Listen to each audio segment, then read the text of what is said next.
अलसऊदी Urdu service की जानिब से फैसल बिन तलहा आपकी खिदमत में हाजिर है।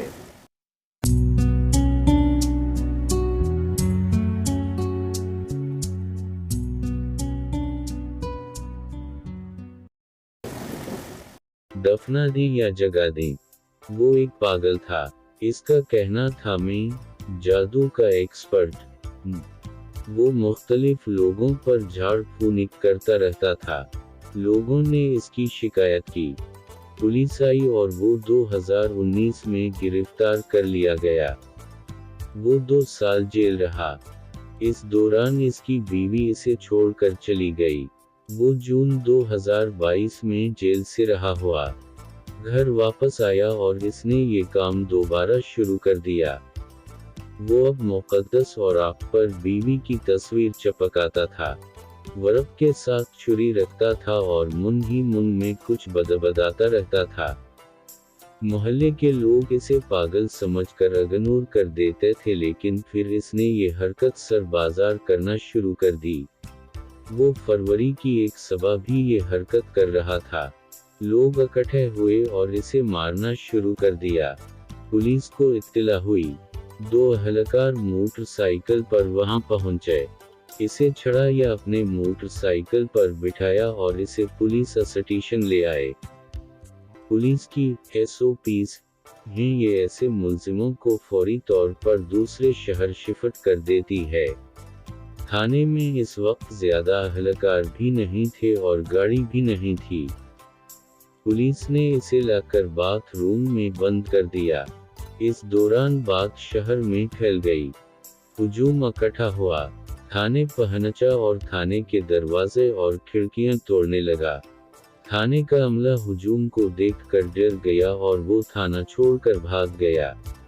हुजूम ने बाथरूम का दरवाजा तोड़कर इसको बाहर निकाला, इसके कपड़े उतारे, इसे अलिफ नगा किया, जमीन पर लटाया और इसे घसीटना शुरू कर दिया।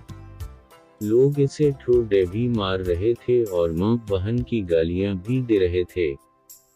वो थोड़ी देर तशद्दुद बर्दाश्त करता रहा और फिर मर गया, लेकिन हुजूम की नफरत की आग इसके बावजूद ठंडी न हुई। वो इसे मारते और घसीटते रहे। वीडियो वायरल हुई। पुलिस फोर्स पहुंची और हुजूम से बड़ी मुश्किल से इसकी लाश छड़ाई गई। इसके बाद नया इशू पैदा हो गया। लोगों ने फतवी दे दिया, हम इसे शहर की जमीन में दफन नहीं होने देंगे। पुलिस के लिए लाश की तदफीन मसला बन गई। बड़ी मुश्किल से 400 किलोमीटर दूर रहीम यार खान के एक मौलवी साहिब को जनाजे के लिए कायल किया गया और फिर इसे एक गमनाम कब्रिस्तान में दफन कर दिया गया।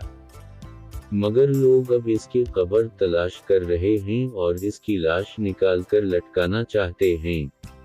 ये वाक़या 12 फरवरी 2022 को वारबर्टन में पेश आया।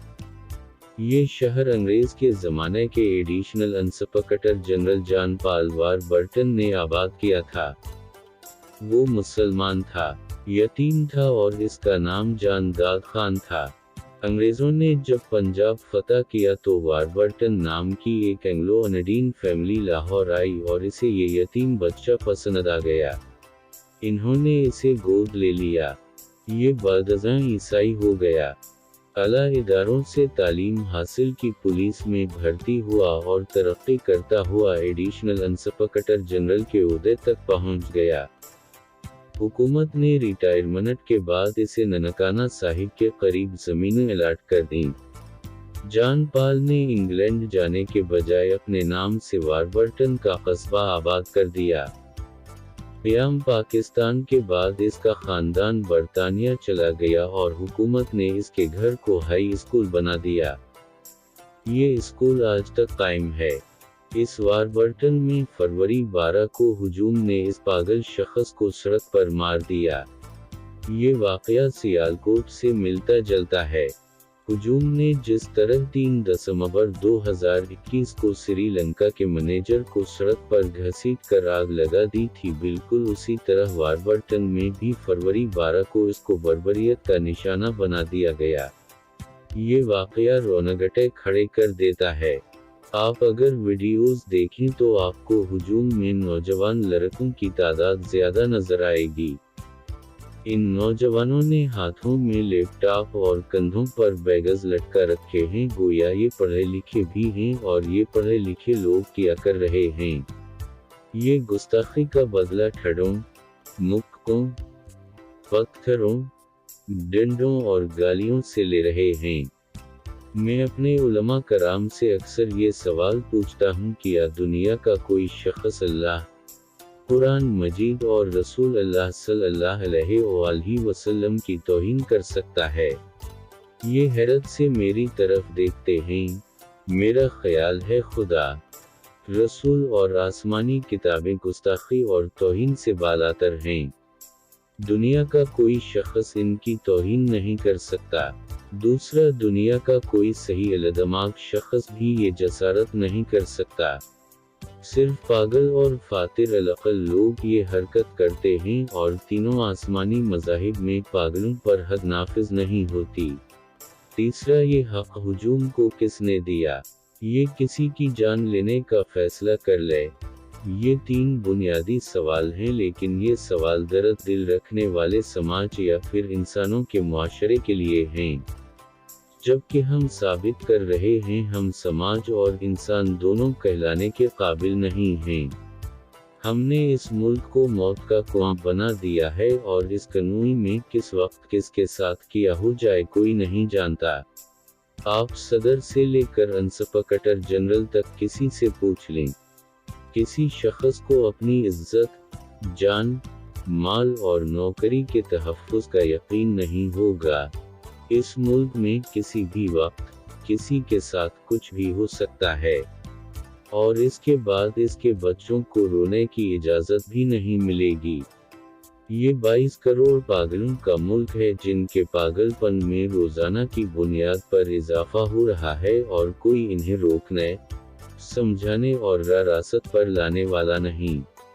ملک میں عقل اور عقل کی بات دونوں فوت ہو چکی ہیں۔ آپ کسی سے بات کر کے دیکھ لیں، وہ آپ کا منہ توڑ دے گا۔ میں نے آخری بار 2014 میں اختلاف کیا تھا۔ میں 8 سال سے کسی سے اختلاف نہیں کرتا۔ میرے سامنے جو شخص جو کہہ دے میں اطمینان سے سنتا ہوں اور چپ چاپ اٹھ کر چلا جاتا ہوں۔ لوگوں سے روزانہ 20 مرتبہ گالی کھانے کے بعد معافی مانگتا ہوں۔ میرے دوست مجھ سے کہتے ہیں، تم سے کیا بات کی جائے، تم ہر بات کی تائید کر دیتے ہو یا پھر فوراً معافی مانگ لیتے ہو۔ میں ہنس کران سے بھی معافی مانگ لیتا ہوں۔ چند دن قبل سڑک پر ایک نوجوان نے میری گاڑی تباہ کر دی۔ گاڑی میں میرا خاندان تھا۔ اللہ تعالیٰ نے کرم کیا، بچے محفوظ رہے، لیکن گاڑی مکمل طور پر ختم ہو گئی۔ میں نے گاڑی مارنے والے سے بھی جا کر معافی مانگی اور کہا، آپ ہمیں معاف کر دیں، ہم آپ کے ہوتے ہوئے سڑک پر آ گئے اور پھر آپ کی کوشش کے باوجود فوت ہونے سے بھی بچ گئے۔ میں نے اسے یقین دلایا ہم آئندہ سڑک پر نہیں آئیں گے۔ میرے ایک دوست نے کہا، تمہاری گاڑی تباہ ہو گئی اور تم نے الٹا اس سے معافی مانگ لی۔ میں نے اس سے کہا، سیدھی بات ہے، تم نے اگر اس ملک میں رہنا ہے تو پھر اس کی عادت ڈال لو، اور یہ بھی یاد رکھ لو اگر مکان اور گاڑی کے مالک ہو تو پھر اس پر حملہ اب دوسرے لوگوں کا حق ہے۔ میں 10 برسوں سے کوئی مذہبی کتاب لے کر گھر سے نہیں نکلتا، خریدتا بھی نہیں ہوں کہ کہیں دیکھنے والے اسے بھی گستاخی نہ سمجھ لیں۔ میں عوامی مقامات پر تلاوت سننے سے بھی ڈرتا ہوں، اور قرآن مجید کا ترجمہ اور تفسیر بھی چھپا کر پڑھتا ہوں کہ کہیں اسے بھی کوئی گستاخی نہ سمجھ لے۔ اور لوگ اگر مجھ سے مذہبی کتابوں کے بارے میں پوچھیں تو میں فوراً معذرت کر لیتا ہوں۔ میرے بے شمار دوست بھی اب گھروں میں نماز پڑھتے ہیں۔ ان کو یہ خوف ہے انہیں مسجد کی بنیاد پر کسی فرقے کے ساتھ نتھی نہ کر دیا جائے اور یوں ان کی جان نہ چلی جائے۔ یہ ہے آج کا پاکستان، جس میں کسی بھی شخص کو فیکٹری، تھانے، घर और यूनिवर्सिटी से निकाल कर सड़क पर कत्ल किया जा सकता है और रियासत खामोशी से तमाशा देखती रह जाती है। लेकिन नहीं रुकिए, रियासत अब है कहाँ? रियासत को रियासत रहने किसने दिया है? हम अब बटे हुए तक़सीम शुदा जज्बाती हुजूम हैं। हम अब जिस तरफ चल पड़ते हैं हम चल पड़ते हैं और रियासत के किसी इदारे में हमें रोकने की जुर्रत नहीं होती। आप आज दिल पर हाथ रखकर जवाब दीजिए, क्या आज इस मुल्क में किसी चीज़ की सिक्योरिटी मौजूद है? क्या हमें यकीन है हमें अगले महीने बिजली, गैस, पेट्रोल, इंटरनेट या बैंक की सहूलत मिल सकेगी या ये हुकूमत अगले महीने भी कायम रहेगी? और अगर कोई शख्स किसी शख्स की इज्जत, जान और माल पर हाथ डालेगा तो कोई इदारा आगे बढ़कर इसका हाथ रोक लेगा। आप यकीन करें मेरी उम्र के लोग अब थक चुके हैं। हमारी मायूसी तक अब ये सर्कस देख देख कर बोली हो चुकी है। खुदा की पनाह, जिस मुल्क में नौजवान भी कंधों पर कॉलेज बैग लटकाकर और हाथों में लैपटॉप उठाकर सड़क पर किसी शख्स को सरेआम कत्ल कर दें, इसमें बाकी क्या बच जाता है? ये मुआशरा यकीन करें अंदर और बाहर दोनों जगहों से मर चुका है। खुदा के लिए अब इसे दफना दें या फिर इसे जगा दें, वरना ये याद रखें आज लोगों ने मुल्जिम को थाने से निकाल कर मार दिया है, कल ये पार्लियामेंट हाउस से लोगों को निकाल कर मारेंगे। क्या हम इसका इंतजार कर रहे हैं? शुक्रिया। ऐसी और बहुत सी वीडियोस के लिए हमारे चैनल को सब्सक्राइब करें और वीडियोस को लाइक भी करें। शुक्रिया। अब आपसे अपना फैसल बन तलहा इजाज़त चाहता है। अल्लाह ताला आप सबका हामी व नासिर हो। आमीन। अल्लाह हाफिज।